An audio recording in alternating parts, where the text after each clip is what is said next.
তুই আমাকে আগে বলবি না যে তুই এটা তাকাইছিস? হ্যাঁ, এখন লাস্ট মোমেন্ট যেহেতু, তাই ওর সেটের সাথে আমার সেট মিলানোর কোনো সময় ছিল না, অ্যান্ড মাই ব্রেন ওয়াজ অন্তেক। যেহেতু সব মিলাইছো, সব মিলছে, সব এ প্লাস বি হোল স্কোয়ার, সব তো ও যেটা যেখানে তাকাইছে তুমিও সেটা সেখানে তাকাই ফেলো।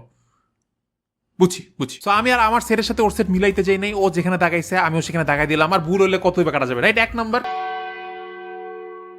আমি ফেল করছি। তুই না আমার খাতা দিয়ে খাতা গাইলি, আমি 80% নাম্বার পাইছি, তুই ফেল করস কেমনে? আমি অফিসে গেলাম, আমার খাতা দেন, আমি এমসিকিউ চেক করবো। আমি এমসিকিউ পেপার চেক করতে থাকি, কোথায় কি ভুল খোঁজা শুরু করি। কই, ভুল তো নাই। তার মানে আমার টিচাররা কি আমাকে ইন্টেনশনালি কম